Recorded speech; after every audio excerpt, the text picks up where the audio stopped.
3 people knew about the fireproof cellar beneath my cottage.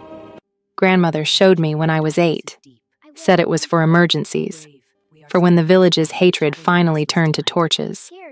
I showed Blake when I thought I'd marry him, when his promises tasted like forever.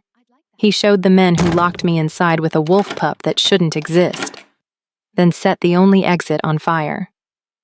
The creature's amber eyes met mine as smoke poured through the air vents. We had minutes, maybe less. I could crack the door, save us both, and burn alive in the inferno waiting outside, or stay safe while something innocent died because I was too much of a coward. My hand was already on the latch when the voice tore through my mind. Ancient, furious, impossibly male. You have 10 seconds to prove you're worth saving. Choose. Chapter 1. The Cellar. The wolf pup whimpered as smoke curled through the ventilation grates like grasping fingers. He couldn't have been more than 3 months old, too young to understand that we were both about to die. I pressed my back against the stone wall, my burned palm throbbing where I'd grabbed the red-hot door handle trying to escape. Blake had planned this perfectly. The cellar was fireproof, yes, but the single exit led straight into an inferno, and I could hear timber cracking above us, feel the heat radiating through solid rock. We'd suffocate long before the flames reached us. "I'm sorry," I whispered to the pup. His silver-white fur was already singed black at the edges from when Blake's men had thrown him down here. "I'm so sorry I couldn't." The pup's ears flattened. A low growl built in his tiny chest, but not at me. At something behind me. I spun around. Nothing. Just shadows and smoke and the metal shelves where Grandmother had stored preserves before she died. Before Blake convinced me I was safe. Before everything burned. Then the shadows moved. A shape materialized from the smoke. Too large to be human. Too fluid to be real. Silver-white eyes blazed in the darkness. The same impossible color as the pup's fur. The temperature dropped so fast I could see my breath. "Impressive," that voice said directly into my skull, bypassing my ears entirely. You didn't abandon him." I couldn't breathe, couldn't move. The presence was overwhelming, ancient and powerful and utterly furious. "What?" My voice cracked. "What are you?" The shadows coalesced into something resembling a man, 7 feet tall, wrapped in darkness that writhed like living smoke. Those burning eyes studied me with an intensity that felt like being dissected. "I am Theron, Alpha King of the Northern Pack. And you, human girl, I just saved my son." The pup, Theron's son, scrambled toward the shadow figure, yipping desperately. The darkness shifted, became almost gentle as it acknowledged the small creature. 300 years. Theron's mental voice was raw. 300 years since a human chose mercy over survival. Since one of your kind looked at my people and saw something worth dying for. Above us, something exploded. The ceiling groaned. Dust and embers rained down through widening cracks. "We're trapped," I managed. "The door leads straight into—" "I know exactly what waits beyond that door." The Alpha King moved closer, and I finally understood what the shadows were hiding. Scars. Dozens of them, crossing arms thick with muscle, disappearing into the smoke. "Your betrayer was thorough. The fire surrounds this structure completely." "Then how did you—" "I can go anywhere shadows fall, but I cannot carry both you and my son through the veil between worlds." His eyes locked onto mine. "I can save one of you. Choose." My heart stopped. The pup looked at me with those 2 intelligent amber eyes. He trusted me. After Blake's men had beaten him, after being thrown into this death trap, this innocent creature still trusted me. "Take him," I said. No hesitation. "Please, he's just a baby." "You would die so he could live?" Something like wonder colored the Alpha King's tone. Even knowing I might leave you here? That I owe you nothing? Yes. Silence. The fire roared closer. I could taste ash in every breath. Then Theron did something I didn't expect. He laughed. Your grandmother was right about you, Kelly. I froze. You knew Grandmother Miriam? I knew many things. The shadows around him intensified, spreading across the floor toward me like spilled ink. Including that you carry wolf blood in your veins. Diluted, nearly forgotten but present. Your great-grandfather was one of mine before he chose humanity. The darkness wrapped around my ankles. It felt cold, wrong, like being touched by something that existed outside the natural order. I'm going to offer you a choice, Kelly Dwyer, Theron said. You can die here, clean and honorable, or you can live, but the life I give you comes with a price so steep you may wish you'd burned instead. What price? The Alpha King smiled, and it was nothing human. Everything. Chapter 2. Borrowed Time. I woke up drowning. My lungs burned with phantom smoke. My skin felt too tight, stretched over bones that ached like they'd been shattered and reassembled wrong. When I tried to scream, nothing came out but a rasping wheeze. Easy, a woman's voice, sharp and clinical. Your body is still remembering how to be alive. My eyes flew open. I was lying on furs, thick, soft pelts piled so deep I'd sunk into them. Above me, and a ceiling of woven branches filtered silvery light into patterns that hurt to look at. Everything was too bright, too sharp, like someone had turned up the contrast on reality itself. A face appeared above me, angular, beautiful in a predatory way, with copper eyes that gleamed like polished metal. Her black hair fell in a severe braid over one shoulder. I'm Laverne, she said flatly. Second of the Northern Pack. You're in our healing den, deep in pack territory. She pressed a cup to my cracked lips. Drink. Slowly. The liquid tasted like starlight and stone, impossible things given physical form. I drank greedily until she pulled it away. Not too much. Your stomach isn't ready. I tried to sit up. Failed. My body felt like it belonged to someone else. The pup, I croaked. Is he? Kyrian is fine. Theron's with him now. Laverne's expression was unreadable. You saved the Alpha King's son. That's not something we take lightly. Memory crashed back. The cellar. The fire. Blake's betrayal. The Shadow King offering me an impossible choice. What did he do to me? Laverne set the cup aside and studied me with unsettling intensity. You died, Kelly. Your heart stopped for 7 minutes while the fire consumed that cellar. 7 minutes with no oxygen, no pulse, nothing. I touched my chest reflexively. My heart beat against my palm, but wrong. Too slow. Too cold. Like an engine running on borrowed fuel. Theron brought you back, Laverne continued. Used his own life force to restart your heart, to keep your brain from dying completely. You're living on time that isn't yours. The words didn't make sense. Couldn't make sense. What am I? Borrowed. A new voice rumbled through the chamber. Deep, commanding, unmistakably male. Theron stepped through the doorway.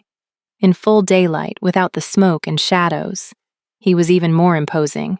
Easily 7 feet of controlled power, wearing only leather pants that looked ancient and ceremonial. Intricate scars covered his chest and arms. Not random wounds, but deliberate markings. Pack symbols I couldn't read. His silver-white eyes locked onto mine, and I felt that same overwhelming presence from the cellar, like standing too close to a wildfire. You're living on time that isn't yours, he said, moving closer. Your body did die. I pulled you back. But there are consequences. What consequences?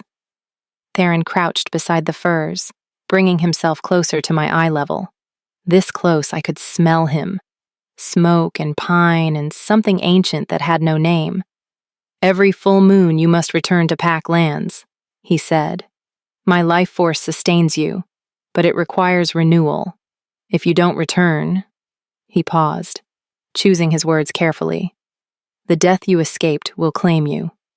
Violently." My stomach dropped. So I'm your prisoner." "No." His smile was sharp as winter. "You're my investment, and I protect my investments." "Why?"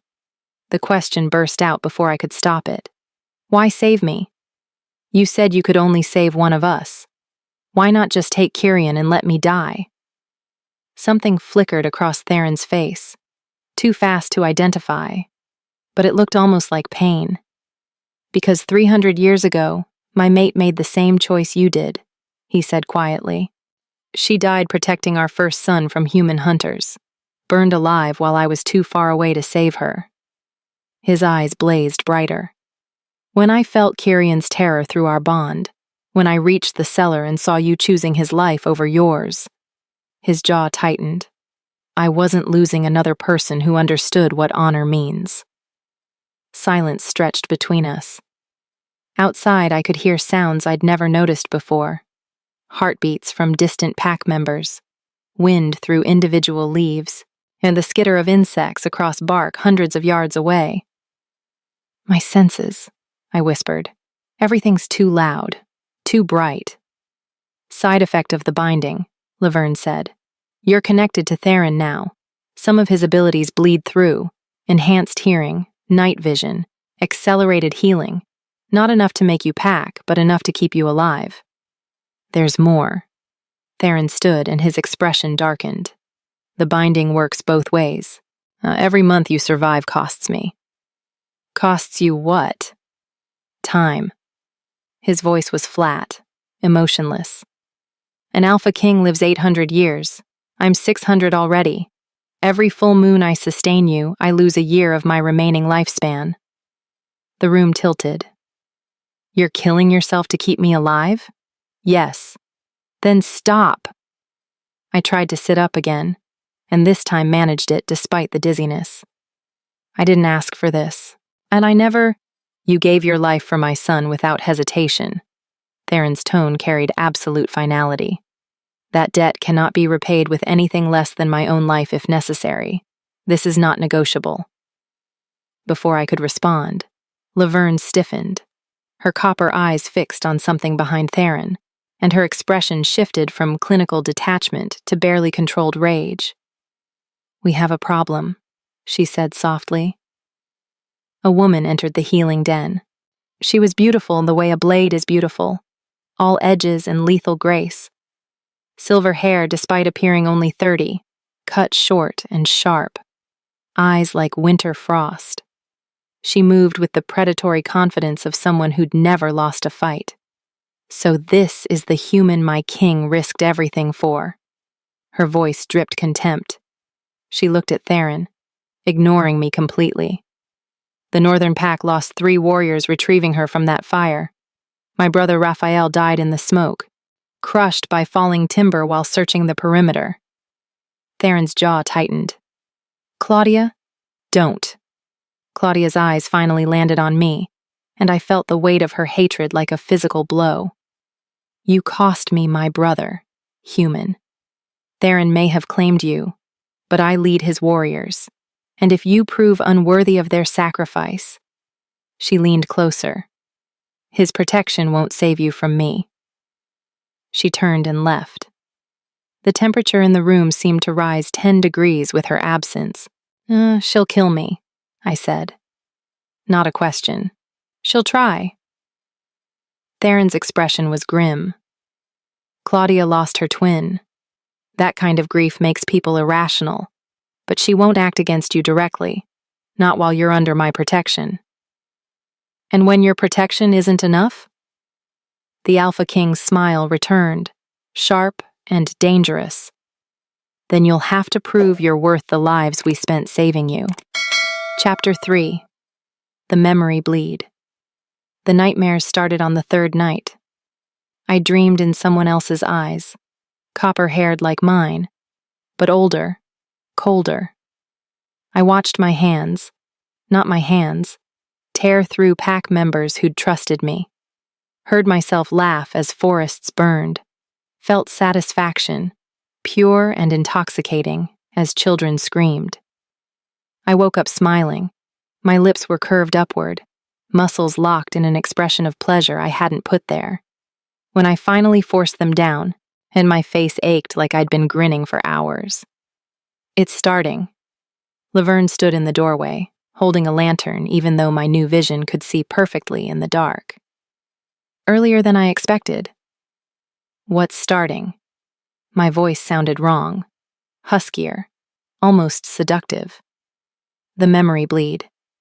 She set the lantern on a nearby table and pulled up a wooden chair. The life force Theron used to save you. It wasn't empty power, it carried memories. Specifically, the memories from the last human who survived a similar binding.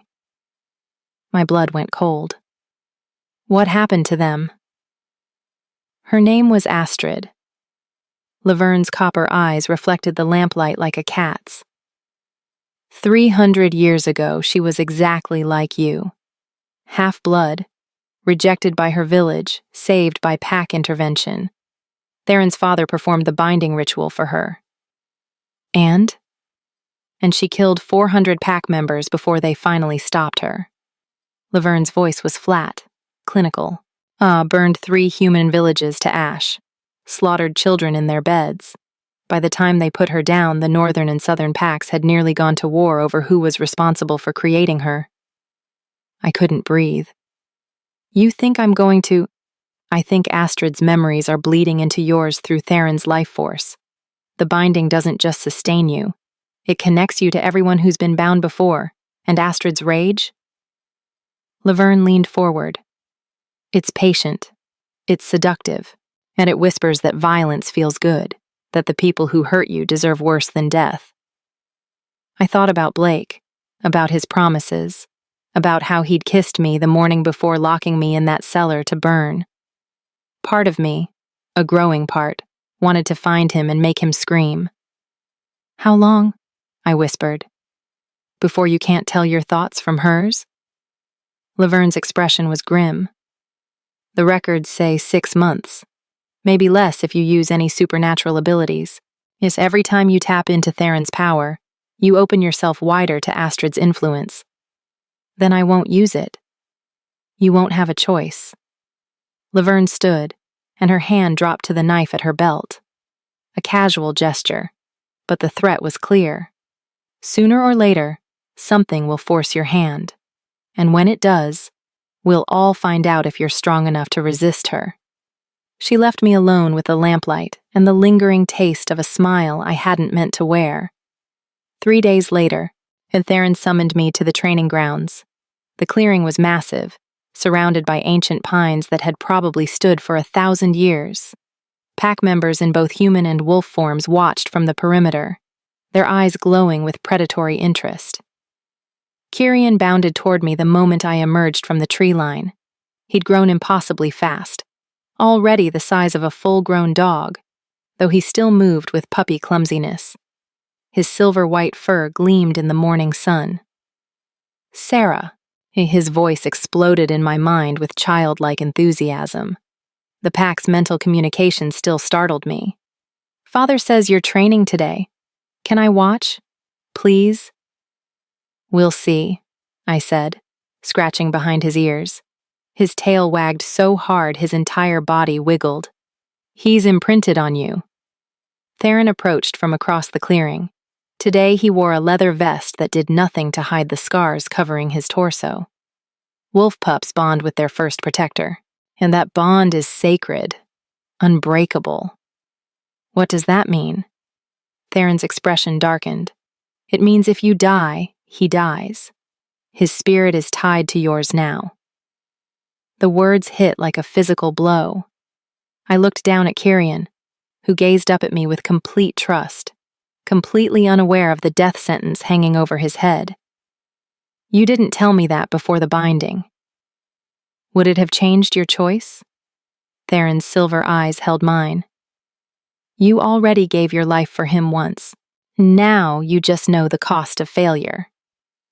Before I could respond, Claudia emerged from the crowd. She wore fitted leather armor and carried 2 wooden practice swords. Her silver hair was tied back, and her eyes promised violence.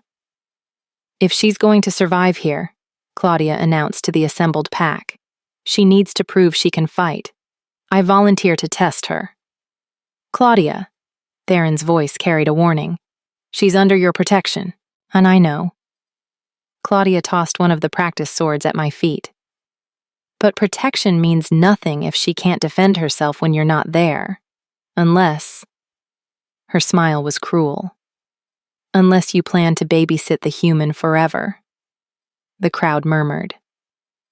Pack politics. I didn't understand swirled beneath the surface of this confrontation. Theron looked at me. You don't have to accept. I picked up the sword. It felt wrong in my hands.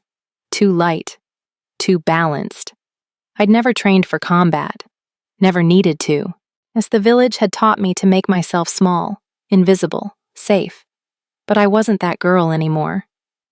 I accept, I said. Claudia's grin was all teeth. Good. Don't worry. I'll try not to break anything permanent.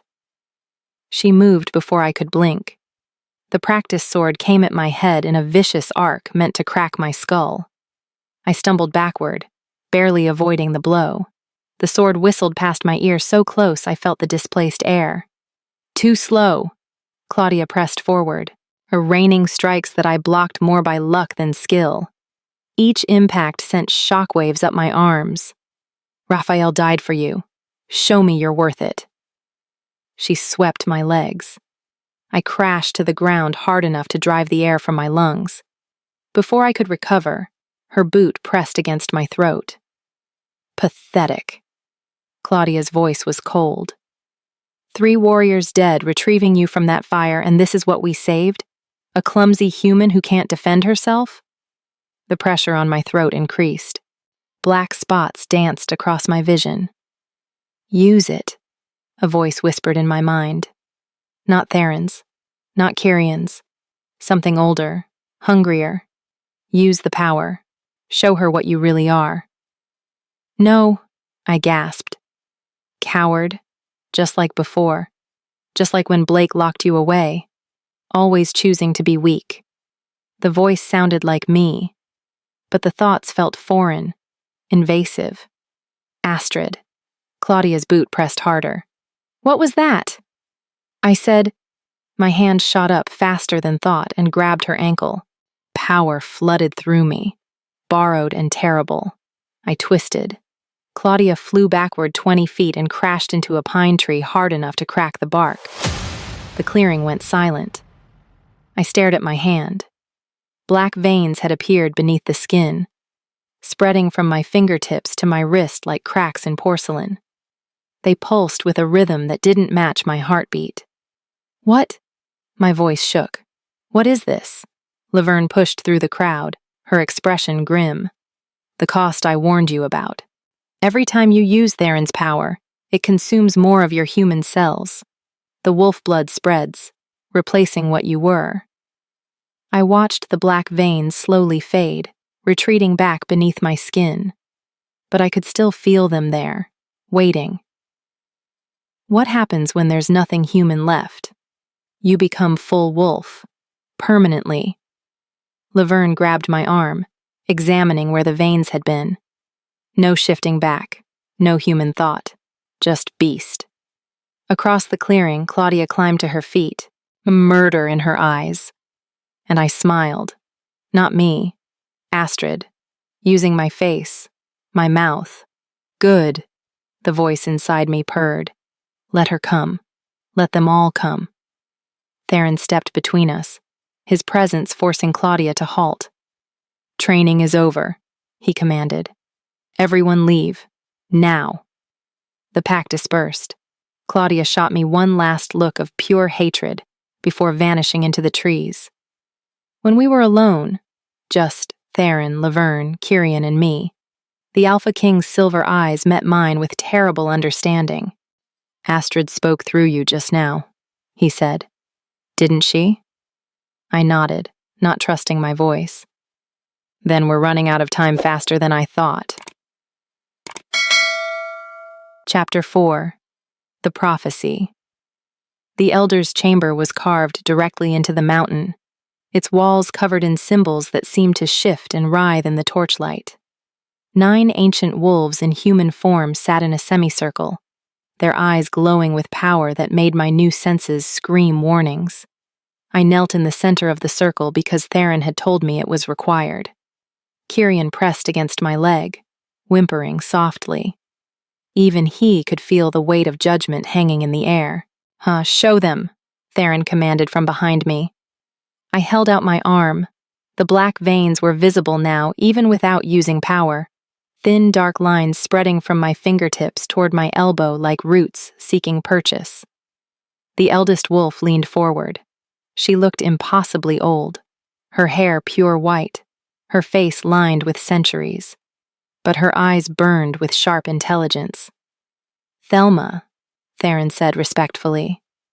"You were there when Astrid fell. Tell Kelly what you see." Thelma took my arm with surprisingly gentle hands. Her fingers traced the black veins, and I felt power surge beneath her touch. Not aggressive, but analytical. Searching. "The pattern is identical," she whispered, "down to the smallest detail." "That's impossible," Laverne said from the doorway. "The binding ritual is different every time. The life force adapts to—" "The pattern is identical," Thelma repeated, her voice hardening. "Because this isn't just a binding. It's a resurrection." The chamber went deathly silent. "What are you saying?" Theron's voice carried an edge I'd never heard before. Something close to fear. Thelma released my arm and turned to face him. 300 years ago, when Astrid went mad and we finally killed her, we didn't destroy her completely. We couldn't. Her spirit was too powerful, too tangled with the life force your father had given her. She gestured to me. We trapped what remained in the pack's collective memory, and hoping time would erode her completely. But it didn't, I said, my voice hollow. "No." Thelma's ancient eyes found mine. "When Theron performed the binding, when he poured his life force into you, he gave Astrid an anchor, a new body, a second chance." The floor seemed to tilt beneath me. "You're saying I'm not just hearing her memories. I'm becoming her." "Worse," another elder spoke, a scarred man with one milky eye. "You're giving her the opportunity to finish what she started. Astrid swore before we killed her that she'd return and burn everything we'd built, that she'd make us watch as she destroyed both pack and human settlements until nothing remained but ash." Kyrian pressed harder against my leg, his small body trembling. "This is why you saved me," I said to Theron. "Not because I reminded you of your mate, because you knew." I suspected. Theron moved to stand in front of me, his expression unreadable. "The binding ritual shouldn't have worked. You were too far gone, too long dead. When your heart started beating again, when I felt the connection form," he exhaled slowly, "I knew something else was there, riding the life force, waiting. And you did it anyway." "Yes. Why?" The question tore out of me. If you knew Astrid might come back, why give her the chance? Theron crouched, bringing himself eye level with me. "Because I saw you choose death to save my son. Because in that moment, you were everything Astrid should have been and wasn't. Selfless, honorable, kind." His silver eyes blazed. "And because I'm betting everything that you're stronger than she ever was." "That's not a bet," Claudia's voice came from the chamber entrance. "That's suicide for the entire pack." She strode in without permission, her silver hair gleaming in the torchlight. Behind her came 3 other warriors, all watching me with barely concealed hostility. "The human has Astrid's marks," Claudia announced to the elders. She's already showing signs of the madness, that smile during training, the pleasure she took in violence. How long before she starts the killing? Claudia, you overstep, Theron began. Do I? Claudia wheeled on him. Raphael died retrieving her. 3 other warriors burned. And for what? So Astrid can wear a new face and finish her genocide? She pointed at me. Execute her now, before it's too late. No. Kirian's mental voice rang through the chamber with surprising force. The pup stepped in front of me, his small body radiating defiance. She saved me. She's mine. You can't have her. The pup has imprinted, Thelma said quietly. His life is bound to hers now. Kill her, and you kill the Alpha's son. Claudia's face twisted. Then separate them. Break the bond before— The bond cannot be broken, Thelma interrupted. Not without killing them both. Yeah, what's done is done. The scarred elder stood. Then we're left with an impossible situation. We cannot execute her without murdering Kirian. We cannot let her live knowing Astrid grows stronger every day. And we cannot exile her because the binding requires monthly renewal. She'd die and take the pup with her. He looked at Theron. What would you have us do, Alpha King? Theron was silent for a long moment. The weight of leadership, of centuries of responsibility. Chapter 5. The Marriage Trap. The training was brutal. For 2 weeks, Laverne pushed me past every limit I thought I had. She taught me to fight, not gracefully, but effectively. How to use my smaller size as an advantage. How to read an opponent's body language. How to survive when outmatched. But the physical training was nothing compared to the mental exercises. Astrid will attack your weaknesses, Laverne explained one morning as we sat in meditation. Every doubt, every fear, and every moment of shame, she'll weaponize them. You need to face those memories now, while you still control your own mind. So I did. I relived Blake's betrayal, the way his smile never reached his eyes when he led me to the cellar, the years of village mockery before that, grandmother's death when I was 15, alone because the healer refused to treat half-blood filth. Every painful memory Laverne made me examine, dissect, accept. Pain doesn't disappear, she said. But you can choose what it makes you. Astrid let her pain make her a monster. What will you let yours make you? I didn't have an answer. On the morning of the 3rd week, everything changed. I woke to unusual noise, voices raised in argument, the sound of many footsteps. When I emerged from the healing den, I found the entire pack gathered in the central clearing.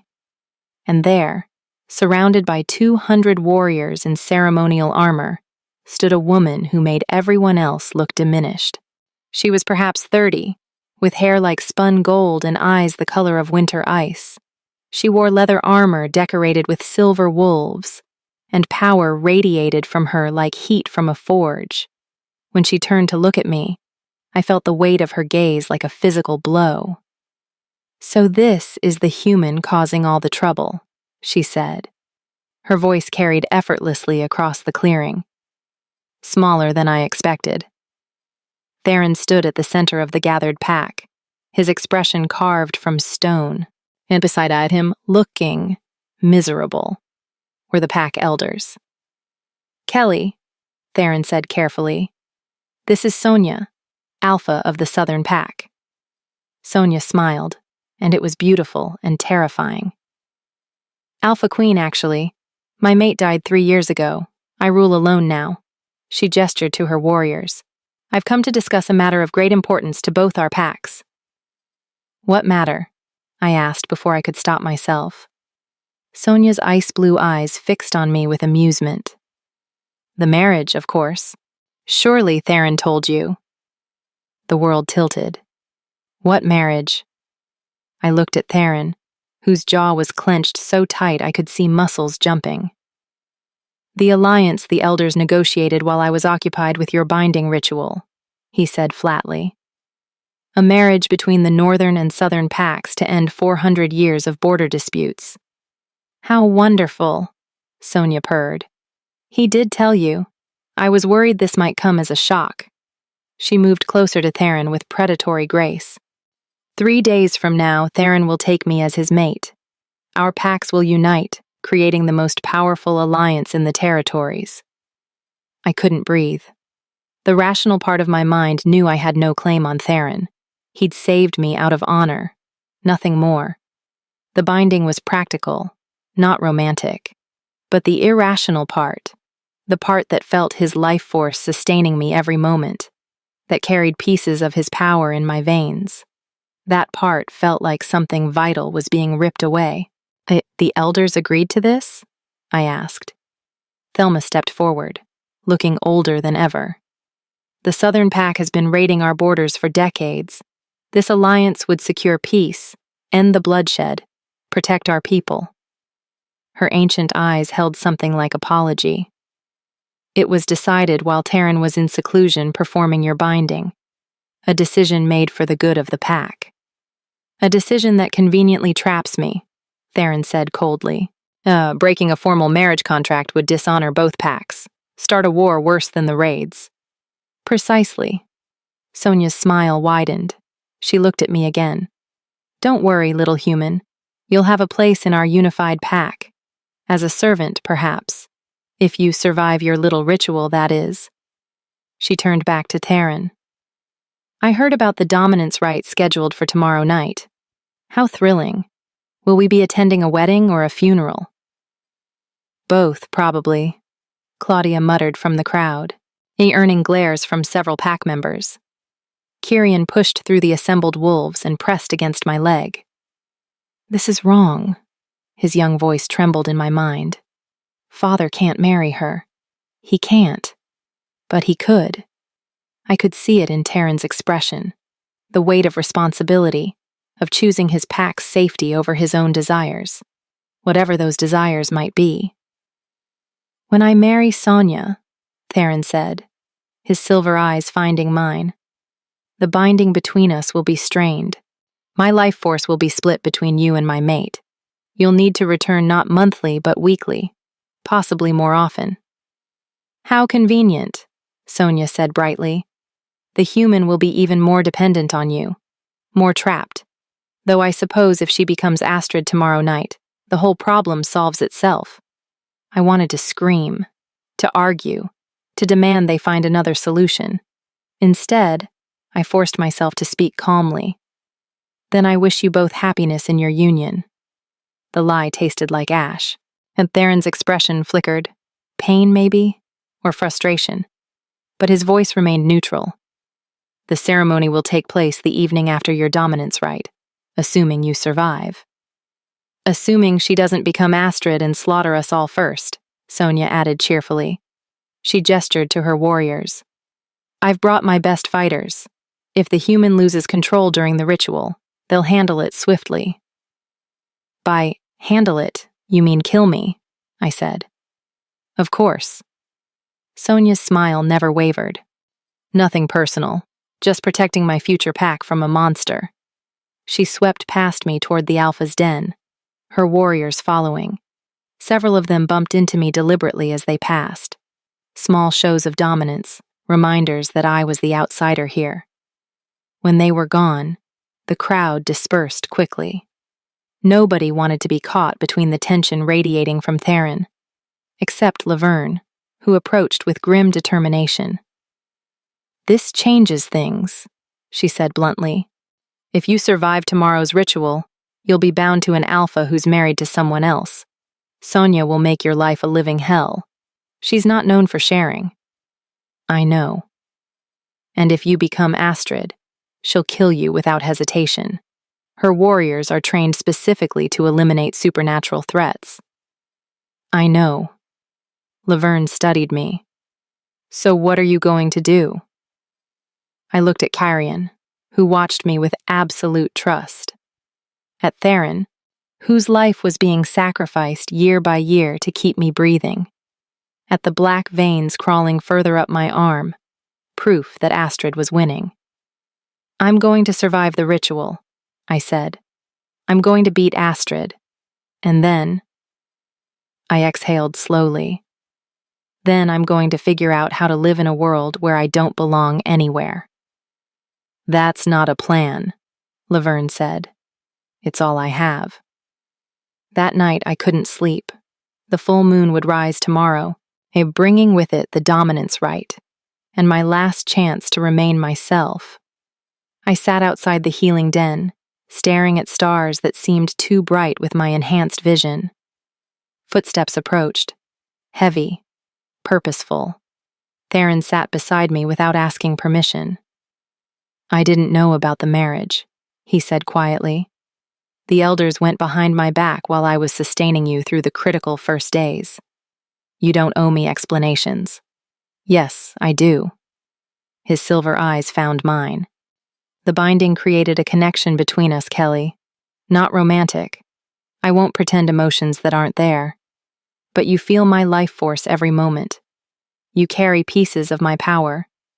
That creates intimacy whether we want it or not. And now you'll share that with Sonia. Yes. He looked away.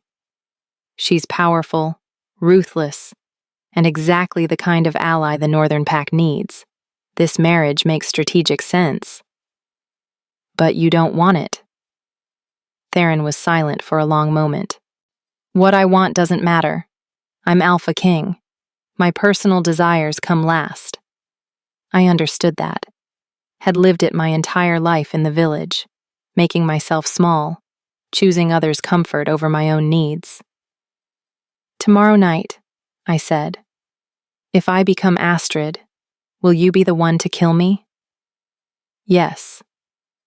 The answer came without hesitation, and somehow that was comforting.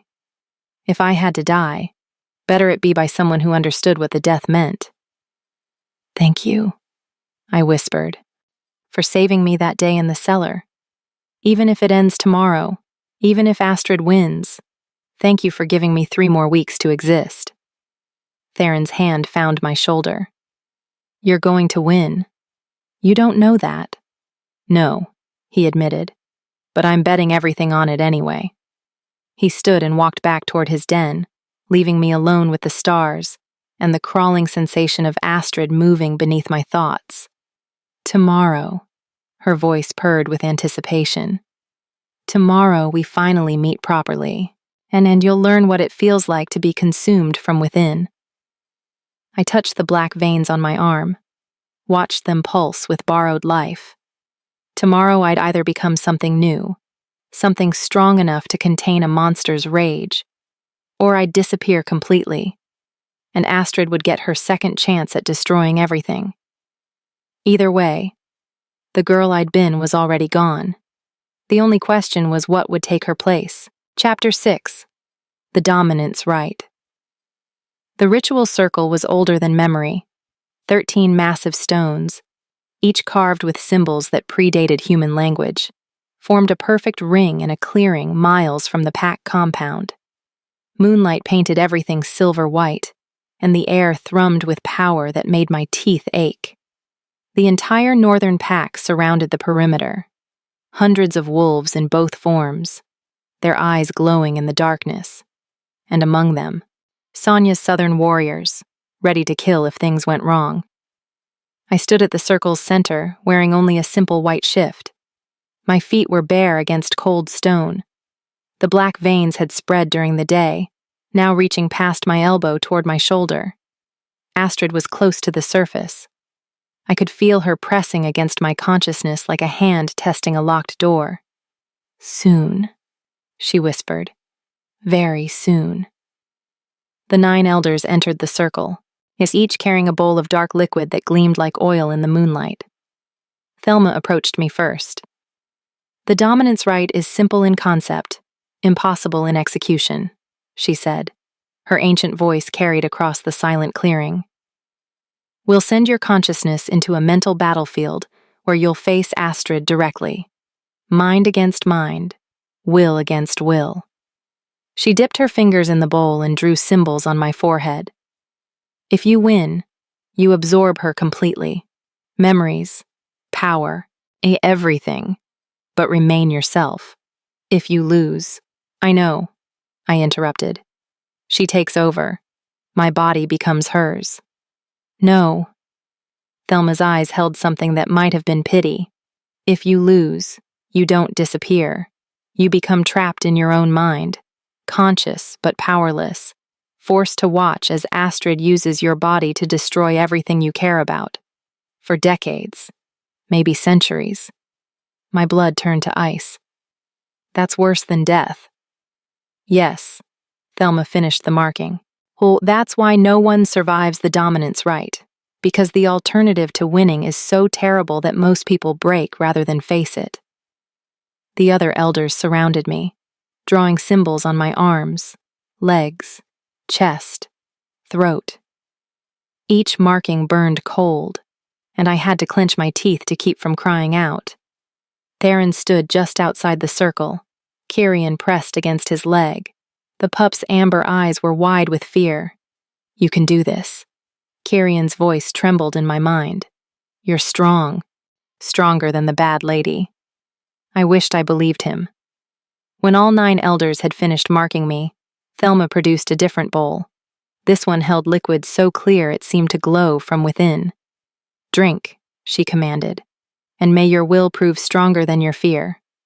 The liquid tasted like starlight and stone and impossible things. I drank it all, feeling it burn down my throat and into my stomach. For a heartbeat, nothing happened. Then the world collapsed. I stood in darkness. It's not the absence of light. True darkness. The kind that existed before creation. My body felt strange, insubstantial, like I was made of thought rather than flesh.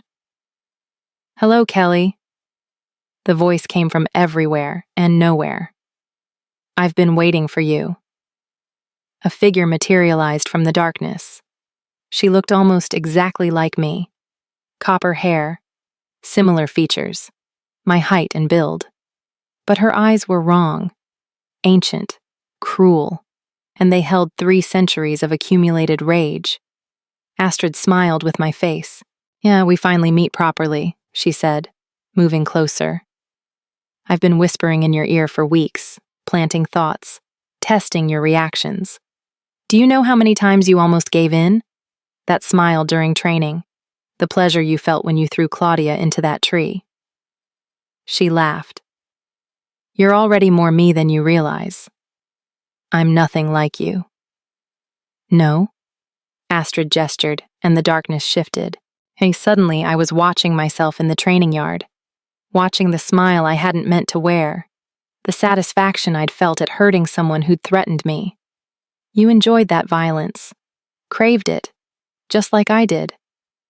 That was your influence, your thoughts bleeding into mine. Was it? Astrid's expression turned pitying. Oh, sweet child. You think I planted those feelings? I only amplified what was already there. The rage at Blake for his betrayal. It's the hatred toward the village that tormented you. The desire to make them all pay. She moved closer. I didn't create your darkness, Kelly. I just gave you permission to acknowledge it. The words struck deeper than I wanted to admit. Because she was right. Part of me did want revenge. Did want to hurt the people who'd hurt me. The difference, I said slowly, is that I choose not to act on those feelings. For now. Astrid's smile widened. But how long can you resist? In every month you return to Pack Lands, you'll see Theron with Sonia, his mate, his queen, watching them together while knowing you carry pieces of his life force. How long before that jealousy turns to hatred? Before you decide if you can't have him, no one will. The darkness shifted again. Now I saw Theron and Sonia together, his hand on her shoulder, her smile victorious. The image sent a spike of pure rage through me. There it is, Astrid purred. That's the anger I can work with. Yet your village abandoned you. Blake betrayed you. And now Theron, the one being who saved you, is choosing someone else, someone powerful, someone worthy. She leaned close. You're nothing, Kelly. Just a temporary inconvenience. A broken girl who'll be forgotten the moment you're gone. Stop. My voice shook. Why? Because the truth hurts? Astrid's expression turned vicious. You gave your life for Kyrian, and what did it get you? A death sentence, a cursed binding, and the privilege of watching the man who saved you marry another woman while you slowly transform into a monster. She laughed. If you let me take over, at least your death will have meaning. At least you'll be remembered. The rage built inside me like a physical thing. She was right. About all of it. I was nothing. Had always been nothing. Just a half-blood girl the village had tolerated until they didn't anymore. No. A small voice whispered. That's not true. Kyrian's voice. The darkness flickered. I saw the pup's amber eyes, full of absolute trust. Remembered the moment in the cellar when I'd chosen his life over mine. Not because anyone was watching, not because I'd be rewarded, because it was right. You think one decent choice makes you special? Astrid's voice turned sharp. You think saving a wolf pup erases a lifetime of weakness? No, I said quietly. But it proves I'm capable of choosing kindness even when cruelty would be easier, and that's something you never learned. The darkness shifted violently. Suddenly we were in a burned village. Bodies everywhere, children screaming. Astrid stood in the center, covered in blood, smiling. I was kind once, Astrid snarled. I chose mercy, protected the weak, and they repaid me with betrayal, with torture. They burned my family alive while I watched, powerless to stop it. Her eyes blazed with ancient pain. So I stopped being weak, stopped choosing mercy, and then I made them all pay. For the first time, I saw past the monster to the girl beneath. A girl who'd been hurt so badly she'd let that hurt consume everything else. I'm sorry that happened to you, I said. Astrid froze. What? I'm sorry you suffered, that people you trusted destroyed everything you loved. I moved closer. But that doesn't justify what you became, doesn't excuse the innocents you slaughtered. They weren't innocent! Astrid's scream echoed through the darkness. Everyone who stood by, who did nothing, who enabled my family's murder, they were all guilty. Some of them, I agreed. But not the children, not the people who came after, who had nothing to do with what happened to you. You killed them anyway because your pain was so big it swallowed your conscience. The mental battlefield trembled. Astrid's form flickered, and for just a moment I saw her as she really was. Not a monster, but a girl who'd broken under impossible pressure and never found her way back. I won't let that happen to me, I said firmly. I won't let pain make me cruel, won't let betrayal make me a monster. Then you're a fool.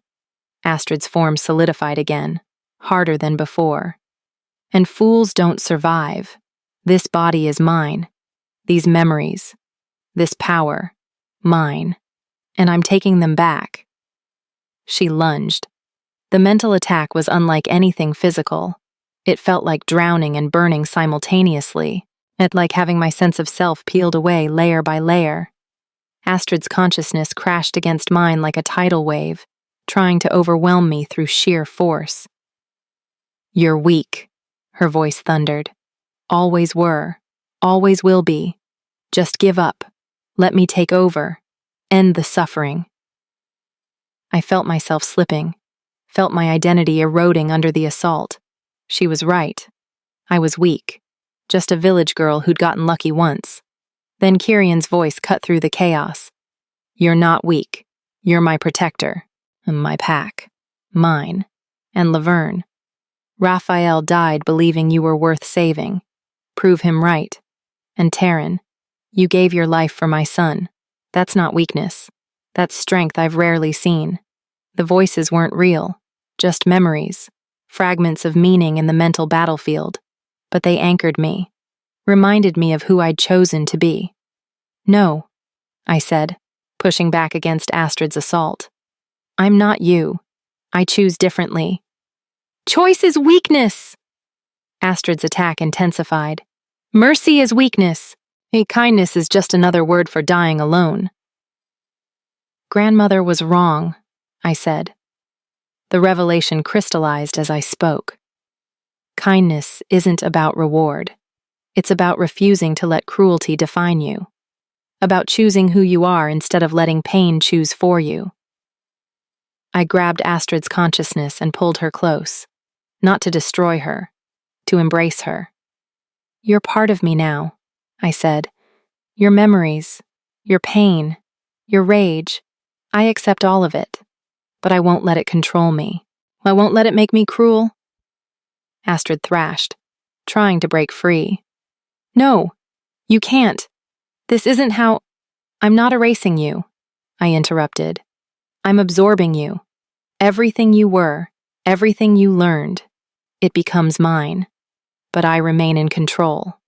You'll fail. Astrid's scream turned desperate. The pain is too much, the rage too strong. You'll break like I did. Maybe, I admitted. But I'll have something you didn't. I'll have people who believe in me, who see me as worth saving. And that makes all the difference. I felt Astrid's consciousness fracture. Not destroyed, but integrated. Her memories flooded into me like a rushing river. 3 centuries of knowledge, of power, of terrible, beautiful, awful choices. And underneath it all, the pain of a girl who'd been broken and never found anyone to help her heal. I'm sorry, I thought toward her fading consciousness. I'm sorry no one saved you. Her final thought whispered back. Save them. The ones who come after, and don't let them become me. Then she was gone. Not dead. Just part of me now. Integrated so completely we'd become something new. I opened my eyes. I was back in the stone circle, lying on cold ground. My body felt different, stronger, denser, like I'd been reforged in fire. The elders stared at me with expressions ranging from shock to terror. She survived, Thelma breathed. By all the ancient gods, she actually survived. I sat up slowly. My arm was covered in black veins now, spreading across my shoulder and down toward my chest. But they didn't pulse with stolen life anymore. They were mine, part of me, under my control. Kyrian bounded forward, nearly knocking me over in his enthusiasm. You did it. You won. Not exactly, I said. My voice sounded different, layered somehow, like 2 people speaking in perfect unison. I didn't beat Astrid. I absorbed her. We're merged now. She's part of who I am. Claudia pushed through the crowd, her silver hair gleaming. And if she's part of you, how do we know you won't become what she was? I met her eyes steadily. Because I choose not to. Every day, every moment. That's the difference between us. Sonia stepped forward, her ice blue eyes analytical. Fascinating. You've done what no one thought possible. She turned to Theron. Your human is full of surprises, darling. Let's hope they're the useful kind. The word darling felt like a knife between my ribs, but I forced myself to stand, as to face the gathered packs with dignity. The dominance rite is complete, Thelma announced. Kelly has survived. The ritual binding stands. Then tomorrow, Sonia said with a smile that didn't reach her eyes, we celebrate a wedding. Chapter 7. The Conspiracy. The wedding preparations consumed the compound like a sickness. Southern Pack warriors strung silver banners between the ancient pines. Elaborate tables appeared in the central clearing, laden with food I couldn't name. And everywhere, Sonia's presence dominated like a force of nature. I watched from the shadows of the healing den, feeling like a ghost at my own funeral.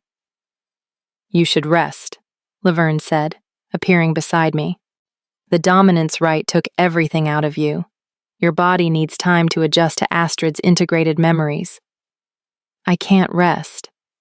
I touched my arm where the black veins now formed permanent patterns beneath my skin. Every time I close my eyes, I see her memories. 300 years of pain and rage. It's overwhelming. That's why you need to learn control. Laverne handed me a cup of bitter tea. Drink. It'll help stabilize your mind while the integration completes. I drank obediently, tasting herbs I couldn't identify. Does it ever get easier, carrying someone else's lifetime inside you? I don't know. No one survived long enough to tell us. Laverne's copper eyes held something that might have been respect. You're writing the rulebook as you go. A commotion at the compound entrance drew our attention. A rider, one of the Northern Pack's scouts, dismounted in a rush and sprinted toward the Alpha's den. Even from this distance, I could see the blood on his clothes. That's not good, Laverne muttered. We followed the crowd gathering outside Theron's den. The scout knelt before the Alpha King, his words tumbling out in a frantic rush. Ambush on the eastern border, he gasped. Blake Jordan's militia. They've been raiding Pack territory for weeks, but this time they were organized. Professional. They knew exactly where our patrols would be. My blood turned to ice at Blake's name. Theron's expression darkened. Casualties? 4 wounded, and 2 dead. The scout's voice cracked. They're using weapons we've never seen before. Silver-forged steel that burns on contact. Traps designed specifically for wolves. How would human militia know our patrol routes? Claudia demanded, pushing through the crowd. That information is restricted to Pack leadership. Someone's feeding them intelligence, Theron said grimly. Someone inside the Pack. The gathered wolves erupted in angry murmurs. A betrayal from within was the worst kind of violation. Sonia stepped forward, her ice-blue eyes calculating. How convenient. The day before our wedding, your Pack is suddenly infiltrated by traitors. Her smile was sharp. Perhaps this alliance comes at a better time than we thought. My warriors can help root out the corruption. We'll handle our own problems, Theron said coldly. Will you? Sonia's tone remained pleasant, but threat lurked beneath. Because from where I stand, if your Pack is compromised, your security is failing, and you're about to bind yourself to me in marriage, which means your problems become my problems. She gestured to her warriors. I insist my people help investigate, for both our sakes. It was a power play, blatant and bold. Sonia was using the crisis to insert her forces deeper into Northern Pack territory, and Theron couldn't refuse without appearing weak. Fine, he said through gritted teeth. Your warriors can assist, but they answer to Claudia. This is still my Pack. Of course, darling. Sonia's smile widened. I would never dream of overstepping. The crowd dispersed to prepare for increased patrols. I started to leave with them, but a hand caught my arm. Blake. The name echoed in my mind with Astrid's memories overlaid on my own. I'd loved him once, trusted him, and he'd locked me in a cellar to burn. I know where Blake's militia is hiding, I said quietly to Laverne. She turned sharply. How? Astrid's memories. 300 years of Pack knowledge, including every cave system, every hidden valley, every place humans have used to hide from wolves. I touched my temple. It's all here now. And Blake, he proposed to me last year, showed me his family's hunting cabin, said it would be ours someday. You think he's using it as a base? I know he is. The certainty came from somewhere deeper than logic. Astrid's tactical knowledge combined with my own memories of Blake's habits and his patterns. He always said it was far enough from the village that no one would bother us. Remote, defensible, perfect for coordinating attacks. Laverne's expression turned predatory. We should tell Theron. No. The word came out harder than intended. If there's a traitor in pack leadership, telling Theron means telling everyone. Blake will be warned and disappear. Then what do you suggest? I looked toward where Sonya's warriors were organizing patrols with disturbing efficiency. Something about their movements felt wrong. Too coordinated. Too prepared. I think the betrayal goes deeper than one informant, I said slowly. I think Sonya's involved. Laverne's eyes widened. That's a serious accusation. If you're wrong, I'm not wrong. Astrid's tactical knowledge crystallized the pattern I'd been seeing. Think about it. Sonya shows up with a marriage contract the elders supposedly negotiated in secret. Blake's militia starts using weapons and tactics they shouldn't have. And now Sonya's warriors are being integrated into our security. I met Laverne's gaze. She's not here to marry Theron. She's here to take over the Northern Pack. Through marriage and manufactured crisis. Laverne's voice was barely a whisper. Create problems only she can solve. Make Theron dependent on her support. Then eliminate him once the marriage is secured and claim both packs as Alpha Queen. The plan was elegant in its brutality. Exactly the kind of strategy Astrid would have admired. We need proof, Laverne said. Accusations without evidence will only make things worse. Then we get proof. I looked toward the forest. Tonight, while everyone's distracted with wedding preparations, we find Blake's base and discover who's really paying him. Laverne studied me for a long moment. You're not the same girl who stumbled into our healing den 3 weeks ago. No, I agreed. I'm not. We left after moonrise. Laverne shifted to her wolf form, a sleek creature with copper-colored fur. I remained human, my enhanced senses now sharp enough to navigate the forest in darkness. Astrid's memories guided me through terrain I'd never seen before, past territorial markers, through hidden game trails. 3 centuries of pack knowledge made the forest feel familiar, even though I'd never walked these paths. Are you sure about this? Laverne's mental voice was cautious. If we're caught outside packlands without permission, then we deal with it. My own mental voice surprised me with its confidence. Astrid's influence, probably. Blake needs to answer for what he did. And if he's working with Sonya, the pack needs to know before the wedding. Yet we traveled for 2 hours before I recognized the landmarks. A split pine struck by lightning, a creek that ran red with iron deposits. And beyond them, nestled in a small valley, Blake's family cabin. Lights burned in the windows, voices carried on the night air. We crept closer, staying downwind. Through the cabin's grimy window, I could see Blake poring over maps with 3 other men. All of them wore leather armor marked with unfamiliar symbols. Southern Pack symbols. The wedding is tomorrow, Blake was saying, his voice muffled by distance. Once the ceremony is complete, Sonya gives the signal. We hit the Northern Pack from 3 sides while they're distracted with celebration. One of the men, older, scarred, clearly the leader, leaned forward. And the Alpha King? Poisoned during the wedding feast. Blake smiled, and I felt Astrid's rage surge through me at that expression. The same smile he'd worn while locking me in the cellar. Slow acting, he'll appear to die of natural causes during the consummation night. By the time anyone suspects foul play, Sonya will already be widowed and in control of both packs. What about the human? Another man asked. The one who survived the dominance rite? Blake's smile faltered. She should be dead. I made sure. He stopped, shaking his head. It doesn't matter. She's nothing. A broken half-blood playing at being pack. Sonya will handle her after the takeover. The casual dismissal hurt more than I expected. To Blake, I'd always been nothing, a tool to use and discard.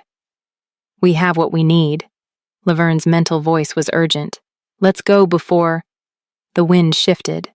Blake's head snapped toward the window. Someone's out there! We ran. Behind us, the cabin door crashed open. Men poured out, weapons drawn. But they were human, slower, dependent on torchlight to see. Yet we had almost reached the tree line when the arrow took Laverne in the shoulder. She yelped, a sound of pure pain, and stumbled.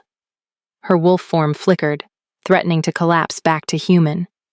I spun back, fury igniting in my veins. Blake stood with a bow, another arrow already knocked. Kelly? His eyes widened in recognition even in darkness. You're alive? But how did you— You locked me in a cellar to burn, I said. My voice came out layered, mine and Astrid's together. Did you really think fire could kill me? Blake's face twisted. You were supposed to die. Sonia promised. She promised if I eliminated you, I'd get a position in the new pack order. Wealth. Power. Everything I deserved instead of wasting my life in that pathetic village. So you sold out your own people for money. The black veins on my arm began to glow faintly. Betrayed everyone who trusted you. Trust? Blake laughed bitterly. You were always so naive, Kelly. Trust is for fools. Power is all that matters. He drew the bow. Sonia wants you dead. And honestly, I'll enjoy this. The arrow flew. I caught it mid-flight. My hand moved faster than thought, fingers closing around the shaft before it could reach my chest. The wood splintered in my grip, and Blake's face went pale. You're not human anymore, he whispered. No, I agreed. I'm something better. I crossed the distance between us in 3 strides. Blake tried to run, but I grabbed his collar and lifted him off the ground one-handed. Astrid's strength flowed through me, brutal and efficient. You're going to tell Theron everything, I said. About Sonia's plan, about the poison, about the ambush, every detail. She'll kill me. Blake's bravado crumbled completely. If I betray her, if you don't, I will. The words came out colder than I intended. And unlike Sonia, I'll make sure you survive long enough to regret every choice that led you here. Behind us, Laverne had shifted back to human form, the arrow still embedded in her shoulder. We need to go, she gasped. More militia coming. I could hear them, dozens of footsteps, weapons being drawn. We were outnumbered. Run, I told Laverne. Get back to Packlands. Warn Theron. What about you? I looked at Blake dangling in my grip, then at the approaching militia. Astrid's tactical knowledge showed me a dozen ways to fight, to kill, to survive. But I was more than Astrid now. I'm going to do what she never could, I said. I'm going to choose mercy even when cruelty would be easier. I dropped Blake and ran. Chapter 8. The Wedding Massacre. We burst into the Alpha's den just as dawn broke. Laverne bleeding from her shoulder, me covered in dirt and scratches from our frantic flight through the forest. Theron was already awake, dressed in ceremonial leathers for the wedding. When he saw us, his expression shifted instantly from preparation to combat readiness. What happened? Blake Jordan is working with Sonia, I gasped out. They're planning to ambush the pack during the wedding, and then poison you during the feast. The room went deadly silent. Claudia appeared in the doorway, followed by Thelma and the other elders. That's a serious accusation, Claudia said. Blake is human militia. Why would he work with— Because Sonia promised him power in the new pack order. Laverne winced as a healer began removing the arrow from her shoulder. We heard him planning it. 3-sided attack while everyone's distracted. Slow-acting poison to make Theron's death look natural. Where's your proof? Sonia's voice cut through the room like ice. She stood in the doorway, resplendent in silver wedding armor, her golden hair braided with moonflowers. Her ice-blue eyes showed nothing but mild curiosity. We heard Blake and his men discussing it, I said, meeting her gaze directly. At his family cabin, 2 hours north of Packlands. How convenient. Sonia's smile never wavered. The day of our wedding, My future mate's pet human claims I'm plotting against him, with no witnesses except her loyal companion. She turned to Theron. Darling, this is clearly a desperate attempt to stop our alliance. She's jealous, unstable from the dominance right. Can't we simply— Blake had Southern Pack symbols on his gear, I interrupted. Your symbols. And he mentioned you by name specifically about the poison during consummation night. Sonia's expression flickered, just for a moment, but I saw it. The crack in her perfect facade. Taryn, she said smoothly, you can't possibly believe— I believe enough to investigate. Theron's silver eyes had gone cold. Claudia, take a team to Blake's cabin. Verify Kelly's claims. If there's evidence of Southern Pack involvement, bring it back immediately. And the wedding? Sonia asked, her tone carefully neutral. Proceeds as planned. Theron's jaw tightened. If Kelly's wrong, we'll address her accusations after the ceremony. And if she's right— He let the threat hang unfinished. Sonia's smile returned, but it looked strained. Of course. I'm sure this is all a misunderstanding. Blake is probably just using counterfeit symbols to frame me. She glanced at me. Though I must say, your human has quite the imagination. After she left, Theron pulled me aside. You're certain about this? Completely. Blake named her, described the plan. I touched my temple. And Astrid's memories confirm the tactical patterns. This is a classic power consolidation. Marriage gives her legal claim, poison removes you, and the ambush eliminates any resistance. Then we use it against her. Theron's expression turned predatory. The wedding happens. We eat the feast, but we switch my cup with someone expendable. No. The word came out sharper than intended. No sacrificing innocence. We're better than that. Theron studied me. You sound like her. Astrid.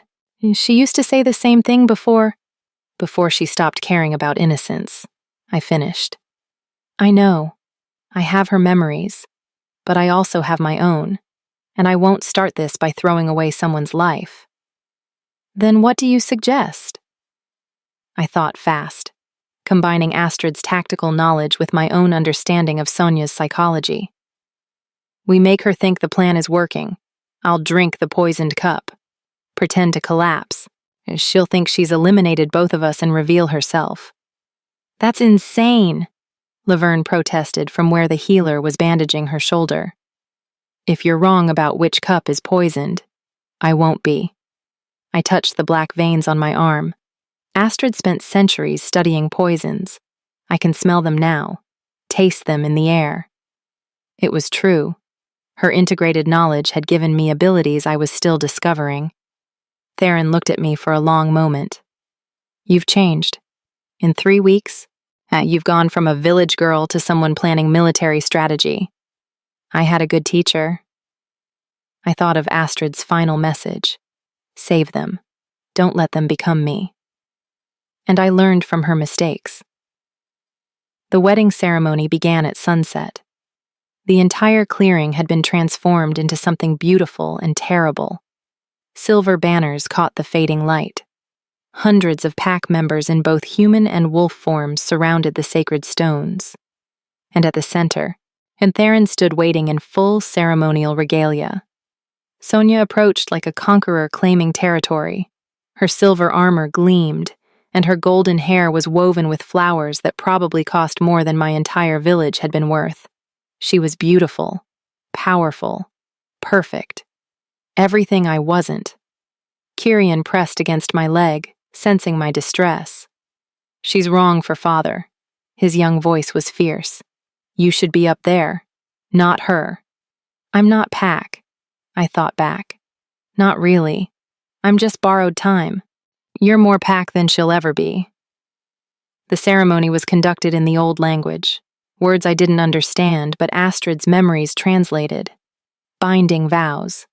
Promises of loyalty. The kind of oaths that couldn't be broken without dishonoring everything the Pack stood for. I watched Theron's face throughout. He looked carved from stone, showing nothing, but I could feel his life force through our binding. The tension, the anger, the resignation. He was sacrificing himself for the pack, just like he'd sacrificed years of his lifespan to keep me alive. When the ceremony ended, when Taryn and Sonia were officially mated, the feast began. Tables groaned under impossible amounts of food. Wine flowed freely. Pack members celebrated with forced enthusiasm, while Sonia's southern warriors watched from the perimeter like wolves circling prey. I sat at the main table between Laverne and Kyrian, my enhanced senses on high alert. If the poison would be in Taryn's cup, Astrid's memories showed me a dozen ways to administer it without detection. Sonia raised her goblet. "To new alliances," she announced, her voice carrying across the clearing. "May this union bring prosperity to both our packs." Everyone drank, including Theron. I watched his cup carefully, saw the faint shimmer on the surface that normal eyes would miss, smelled the subtle wrongness beneath the wine's bouquet. "There." "Wait," I said, standing abruptly. "Theron, don't." Too late. He'd already drunk half the cup. Sonia's smile widened. "Is something wrong, Kelly?" I moved fast, grabbed Theron's cup and drank the rest in one swallow. The poison hit my system like liquid fire. Astrid's integrated knowledge identified it instantly. Nightshade mixed with silver dust, designed to stop a wolf's heart slowly over several hours. "Kelly, what did you do?" Theron's voice was sharp with alarm. "The cup was poisoned," I gasped. My vision was already blurring. I could smell it, taste it. How much did I drink? Theron's hand caught my arm as I swayed. "Enough to make you sick, not enough to kill." My legs gave out. Laverne and Kyrian were suddenly there, supporting me. But I drank the rest. Should be enough to trigger symptoms without. The world tilted violently. I collapsed, my body convulsing. This wasn't acting. The poison was real, burning through my system. But Astrid's memories knew something Sonia didn't, and the binding that sustained me also gave me accelerated healing. The poison would hurt, might even kill temporarily, but my body would recover. Probably. "She's been poisoned!" someone screamed. Chaos erupted. Pack members surged forward. Healers rushed toward me. And through my failing vision, I saw Sonia's expression shift from triumph to confusion. How did she know? Sonia's voice was barely audible over the commotion. How could a human possibly... Then Claudia burst into the clearing, her silver hair wild, her armor stained with blood. "Blake's cabin has been cleared," she announced, her voice cutting through the chaos. "We found maps, supply caches marked with Southern Pack symbols, and Blake himself, who's very eager to confess everything in exchange for protection." Sonia's face went perfectly blank. "He described a plot to poison the Alpha King during his wedding feast," Claudia continued, her eyes locked on Sonia. "Orchestrated by the Southern Alpha Queen to consolidate power over both packs through marriage and murder." "That's absurd," Sonia said, but her voice had lost its confidence. "Blake is obviously lying to... We also found correspondence." Claudia held up sealed letters. "Detailed instructions in your handwriting, payment records. Everything we need to prove you orchestrated the border attacks, fed intelligence to human militia, and planned tonight's assassination." The clearing had gone silent, every eye fixed on Sonia. "Well," she said finally, her pleasant mask dropping completely, "I suppose subtlety is overrated." She moved impossibly fast. One moment standing beside Theron, the next she'd drawn a silver blade and pressed it against his throat. "Nobody moves," she commanded. Her ice-blue eyes blazed with cold fury. "Or I open his throat right here." The Southern Pack warriors suddenly had weapons drawn, forming a protective circle around their Alpha Queen. They'd been positioned perfectly throughout the clearing, not as guests, but as an invasion force. This was always the plan, Sonia said. Marriage was just theater. The real goal was eliminating Northern Pack leadership and claiming both territories. She pressed the blade harder, drawing a thin line of blood on Theron's neck. But you humans... She glanced at me where I lay convulsing. You've always been more trouble than you're worth. Then why not just attack? Theron's voice was steady despite the blade at his throat. Why the elaborate deception? Because open war would unite the other packs against me, Sonia explained. But a marriage followed by tragic assassination, followed by my grief-stricken consolidation of power to honor my late mate? That's a story people believe. She smiled.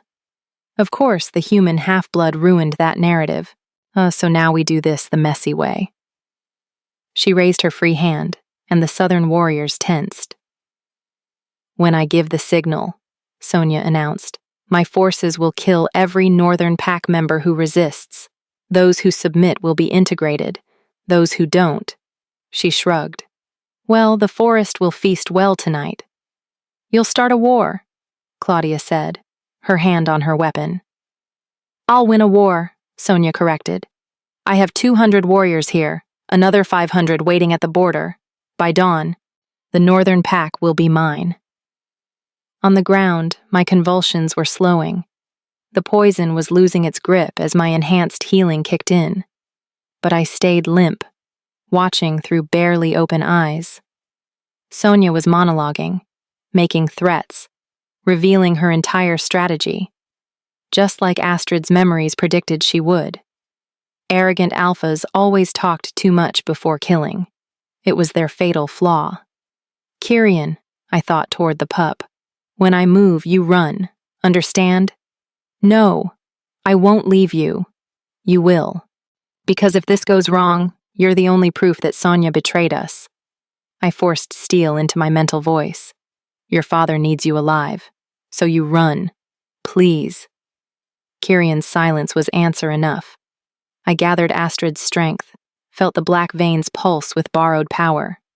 One chance. That's all I'd have. Any last words? Sonia asked Theron, her blade still pressed against his throat. Just one, Theron said. His silver eyes found mine across the clearing. Now. I moved. Chapter 9. The Aftermath. The poison should have kept me paralyzed for hours. Instead, I was on my feet in seconds, Astrid's power flooding through me like wildfire. The black veins covering my arm blazed silver white, and the world slowed to crystalline clarity. I covered the distance to Sonia in 3 impossible strides. She saw me coming, her ice-blue eyes widening in shock. But she was too slow. I grabbed her wrist, the one holding the blade to Theron's throat, and twisted. Bone cracked. The silver blade clattered to the ground. Sonia screamed and tried to pull away, but I was stronger now. Astrid's integrated strength combined with desperate fury made me unstoppable. You made one mistake, I said, my voice layered with mine and Astrid's together. You underestimated what happens when you give a broken girl 300 years of tactical knowledge. I threw Sonia backward. She crashed into 3 of her warriors, taking them all down in a tangle of limbs and armor. Attack! She shrieked. Kill them all! The clearing erupted into chaos. Southern warriors surged forward, weapons raised. But they weren't ready for what met them. 200 Northern Pack members who'd been quietly preparing for this exact moment since Claudia's announcement. Theron shifted mid-motion, his human form blurring into something massive and terrifying. A wolf the size of a horse, silver-white fur blazing in the torchlight, eyes burning with ancient fury. And he hit the first wave of Southern warriors like an avalanche. Claudia was right behind him, her own wolf form sleek and deadly. Laverne joined despite her wounded shoulder, copper fur streaked with blood. And everywhere, Northern Pack members were shifting, attacking, defending their territory with savage precision. I didn't shift. Couldn't shift. Whatever I was now, it wasn't fully wolf. But I didn't need to be. A southern warrior came at me with a silver spear, and I sidestepped his thrust and grabbed the weapon's shaft, yanking him off balance. My fist connected with his jaw, enhanced strength behind the blow, and he dropped like a stone. 2 more replaced him immediately. Astrid's combat knowledge flowed through me like muscle memory. Block high, strike low, use their momentum against them. I moved through the fight like water, never stopping, never hesitating. A blade cut across my shoulder. Pain exploded, but my accelerated healing was already working. The wound closed even as I grabbed my attacker's arm and threw him into a nearby table. "Kyrian!" I screamed mentally. "Run! Now!" The pup was frozen in terror, watching the massacre unfold. Southern warriors were cutting through clusters of Northern Pack members. Blood stained the silver banners. Bodies, both wolf and human, littered the ground. "I can't leave you." Kyrian's mental voice was desperate. "You have to. You're the only proof." A massive shape slammed into me from the side. Sonia, head back in the fight, her broken wrist already splinted with makeshift wrapping. Her face was a mask of pure rage. "You should be dead," she snarled, tackling me to the ground. "The poison should have stopped your heart." "I'm harder to kill than I look." I drove my knee into her stomach, throwing her off. We both rolled to our feet, circling each other like predators. "What are you?" Sonia's ice-blue eyes studied me with new wariness. "You're not Pack, not fully, but you're not human either." "I'm something new," I said. "Something you didn't plan for." Sonia laughed, bitter and sharp. "It doesn't matter what you are. I still have superior numbers. By dawn, your pack will be ashes, and I'll rule both territories." "No." Theron's mental voice boomed across the battlefield, reaching every mind simultaneously. "Stand down. All of you. Now." The fighting stuttered. Wolves and humans alike froze mid-strike, responding to the Alpha King's command. Theron stood at the clearing's center in human form again, covered in blood that wasn't all his own. Around him lay a dozen southern warriors, unconscious, but alive, deliberately spared. "This ends now," he said, his voice carrying absolute authority.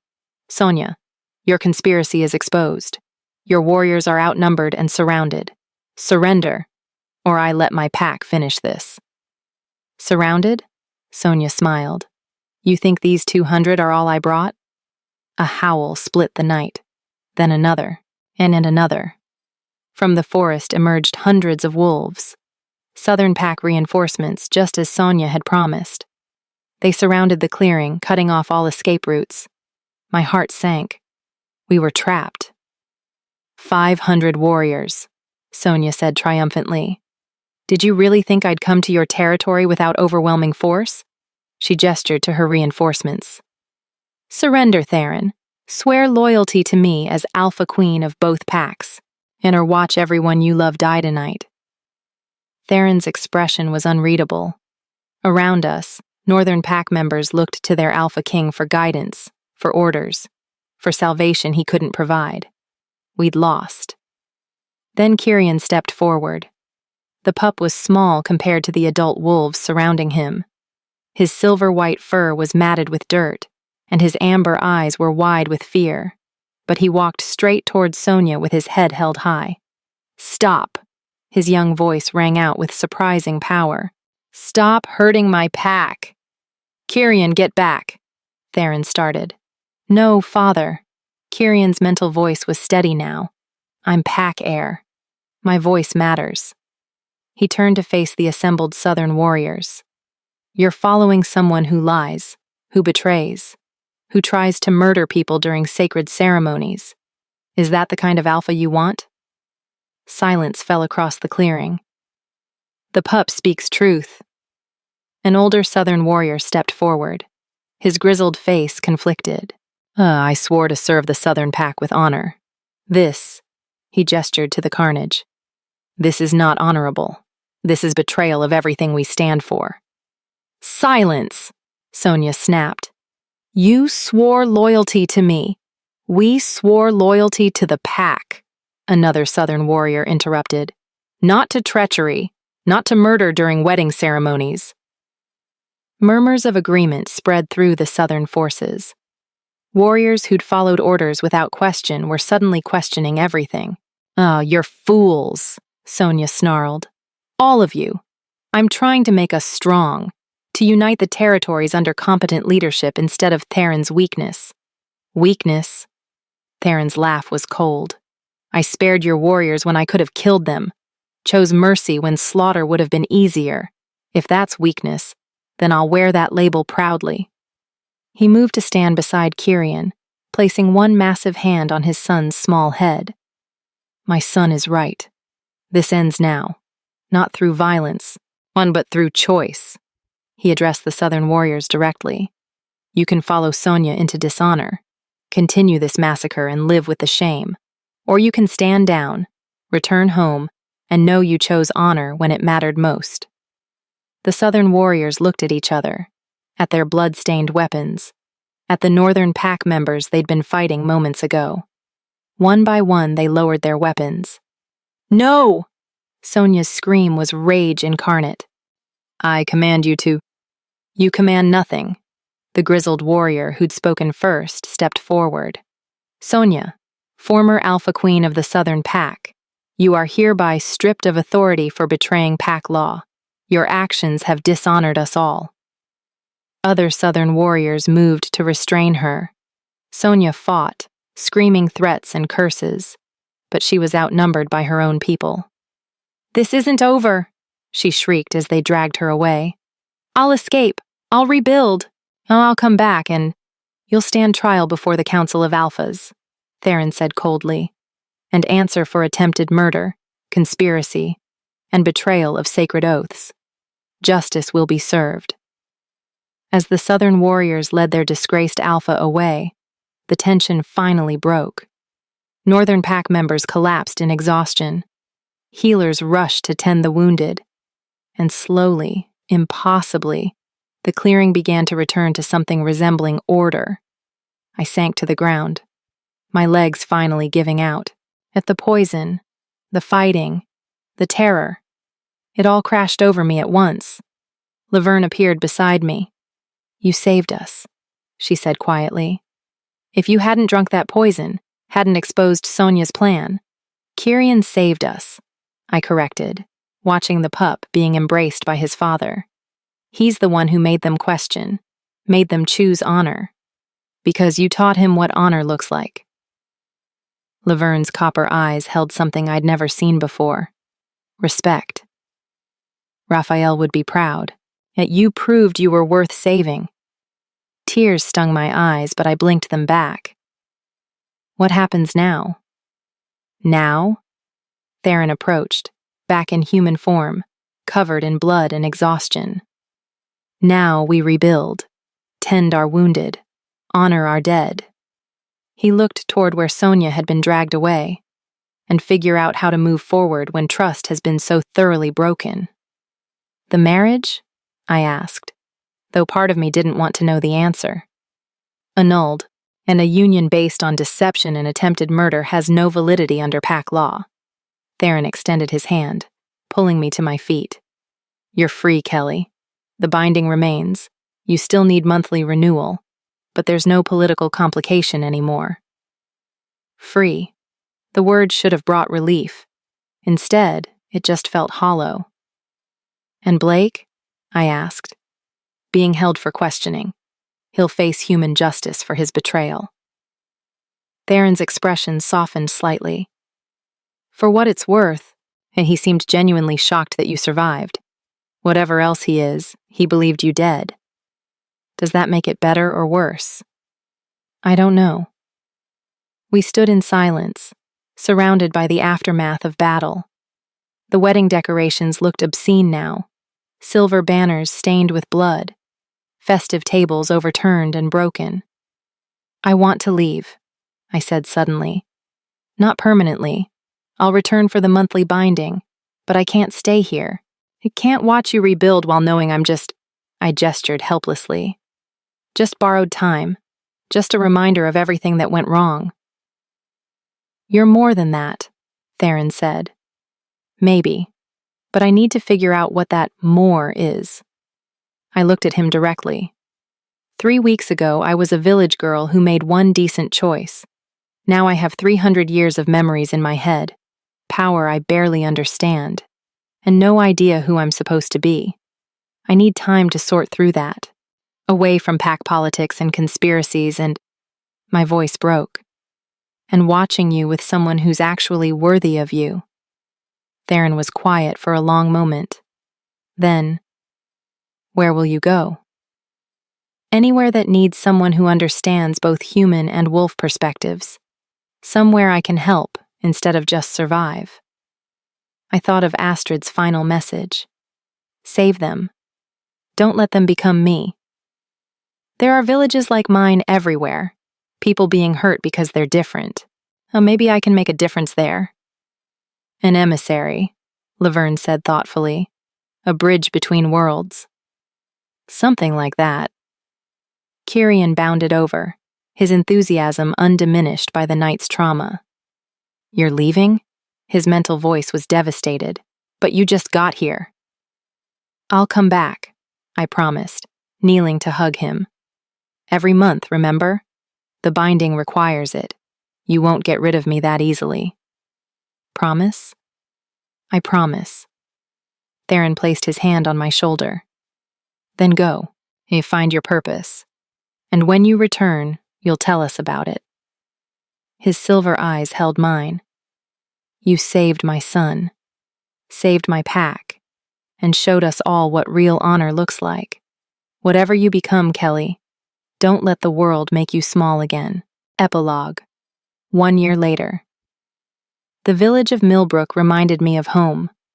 Not the home I'd lost, the cottage that burned, the grandmother who died, but the feeling of home. Small, isolated, full of people who looked at outsiders with suspicion and fear. Perfect.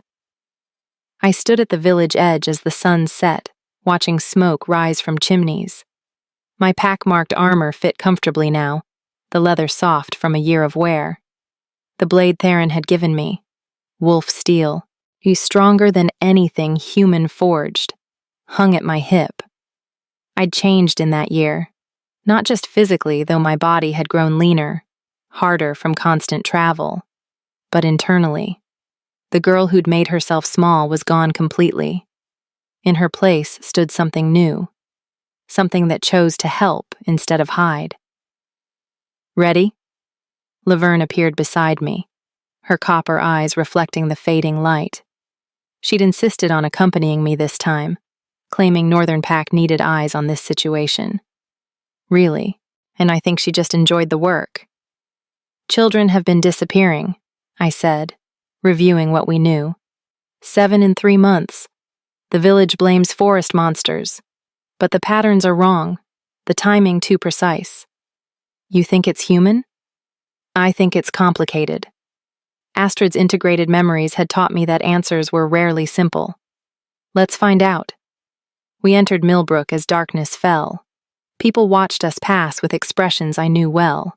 Fear mixed with desperate hope. The stranger who might help, or might make things worse. An old woman approached, her weathered face etched with grief. She reminded me painfully of Grandmother Miriam. Are you the one? She asked. The emissary the Northern Pack sent? I'm Kelly, I said. Not Kelly Dwyer anymore. Not the half-blood girl from a village that had rejected her. Just Kelly. I'm here about the missing children. My granddaughter was taken last week, the old woman said, her voice breaking. Janie, 8 years old. The council says it's wolves, but— She lowered her voice. But the tracks don't match. They're too small, too deliberate. Show me where she disappeared.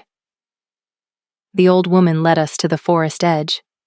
Even in darkness, my enhanced senses picked up details normal humans would miss.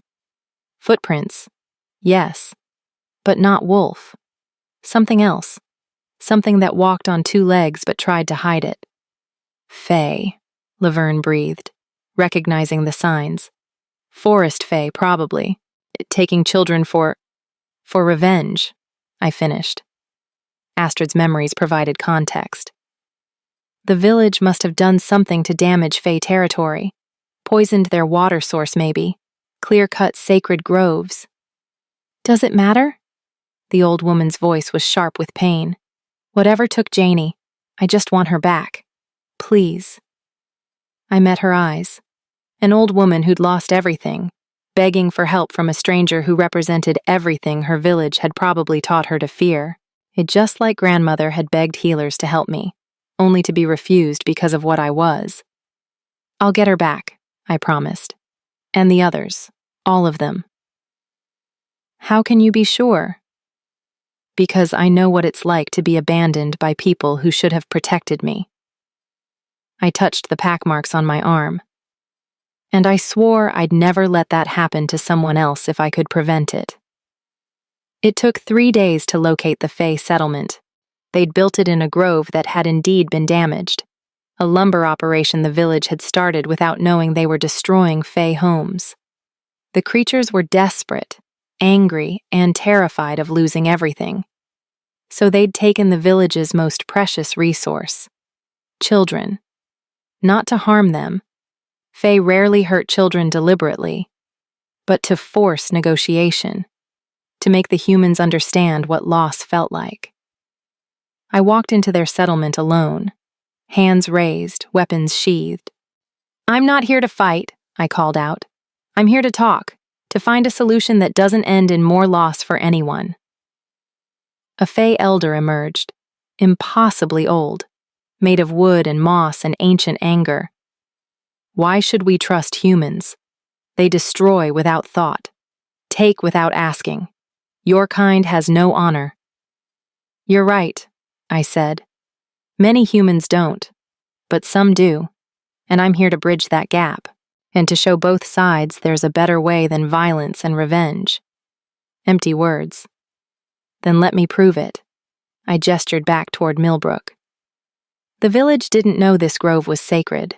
They're not evil, just ignorant. If I can get them to restore what was damaged, to leave your territory alone, will you return the children unharmed?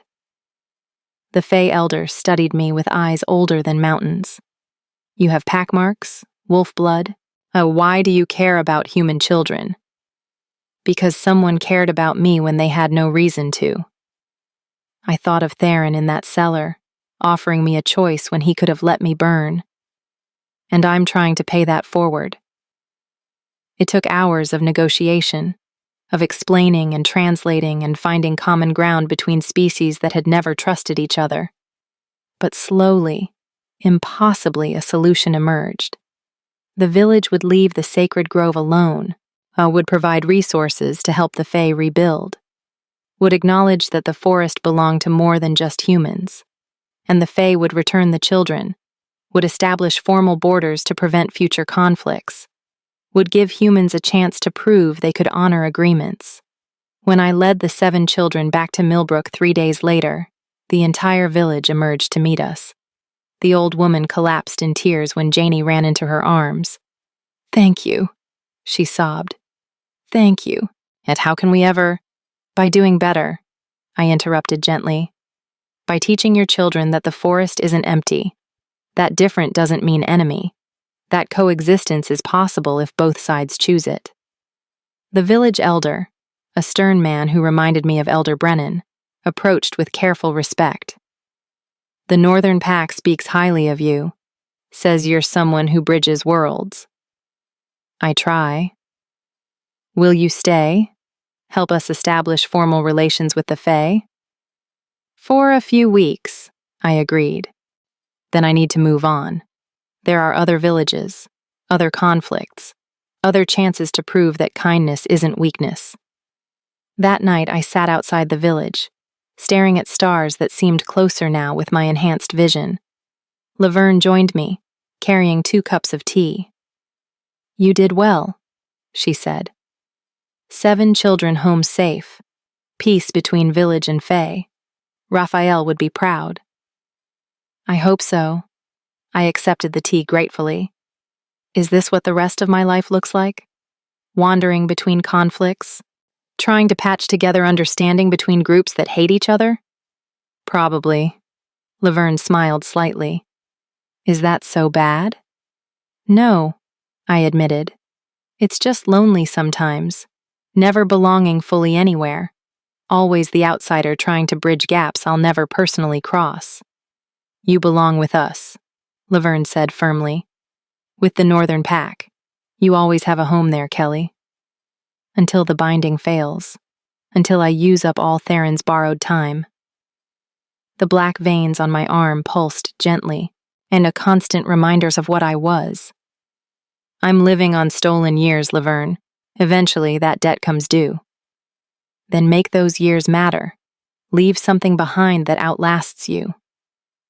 I thought about that. About the children safely home. About the Fae and humans learning to coexist. About villages across the territories slowly, painfully, learning that different didn't mean dangerous. I'm trying, I said quietly. I know. We sat in comfortable silence until dawn broke. Then I packed my gear, he said goodbye to grateful villagers, and moved on. Because this was my purpose now. Not revenge, not survival, but building bridges where walls had stood. Showing people, human and supernatural alike, that coexistence was possible, that kindness mattered even when the world forgot, that one person choosing mercy could ripple outward into genuine change. 6 months later, a messenger found me in another village, solving another crisis. The letter bore Theron's seal. Kelly, your monthly binding is due in 3 days, but I'm writing for another reason. The Council of Alphas has officially recognized you as Northern Pack emissary. Your work mediating conflicts has not gone unnoticed. Villages across the territories are requesting your intervention. You've become exactly what I hoped, a bridge between worlds. Someone who proves that understanding is possible, even when trust has been broken. Kyrian asks about you constantly. He's grown into a fine young wolf.